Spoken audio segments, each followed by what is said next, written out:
This is USMLE QA, USMLE material presented in a question and answer format structured similar to the first aid for the USMLE Step 1 book. Question: what happens to blood glucose levels during starvation in the first 3 days? Answer: during starvation in the first 3 days, blood glucose levels are maintained by hepatic glycogenolysis, adipose release of free fatty acids, and muscle and liver shifting fuel use from glucose to FFA, hepatic gluconeogenesis from peripheral tissue lactate and alanine, as well as from adipose tissue glycerol, and propionylCoA also contribute to the maintenance of blood glucose levels. Question: what happens to glycogen reserves during starvation in the first 3 days? Answer: during starvation in the first 3 days, glycogen reserves are depleted after day 1. Question: why can RBCs not use ketone bodies? Answer: RBCs lack mitochondria and therefore cannot use ketone bodies. Question: what happens to adipose stores during starvation after day 3? Answer: during starvation after day 3,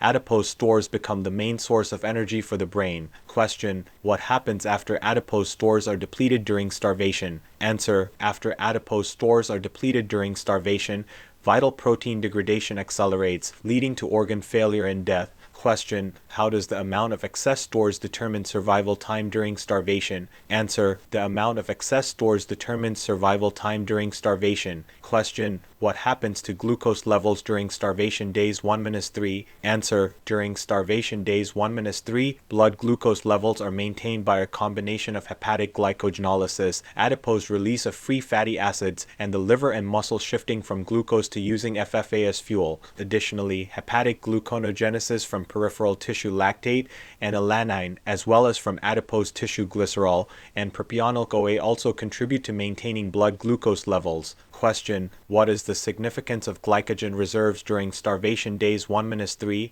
Answer: the glycogen reserves are depleted after the first day of starvation, during the first 3 days. Question: can red blood cells utilize ketone bodies? Answer: no, red blood cells cannot utilize ketone bodies because they lack mitochondria. Question: what is the main source of energy for the brain during starvation after day 3? Answer: after day 3 of starvation, adipose stores become the main source of energy for the brain. Question: what happens to the body during starvation after the depletion of adipose stores? Answer: after the depletion of adipose stores during starvation, there is an acceleration of vital protein degradation leading to organ failure and ultimately death. Question: how does the amount of excess stores impact survival time during starvation? Answer: the amount of excess stores determines the survival time during starvation. The more excess stores, the longer the survival time. Question: how is blood glucose maintained during the first 3 days of starvation? Answer: during the first 3 days of starvation,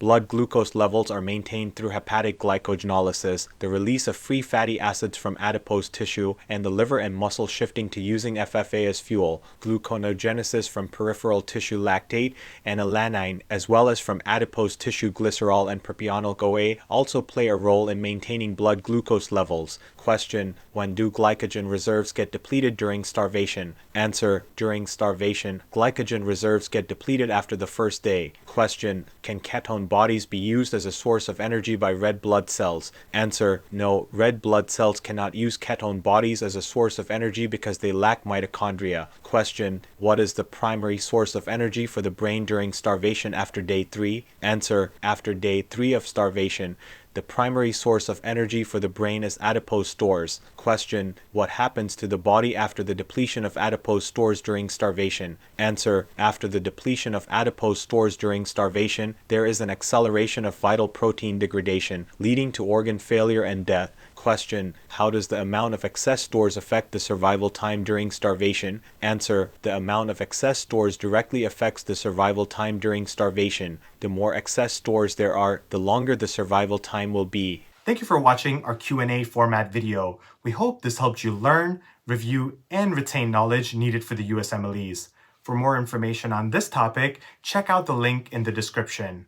Now, if you want to take your USMLE prep to the next level, be sure to check out all our courses, which are structured to follow along with the first aid for the USMLE Step 1 book. You can find us at usmleqa.com.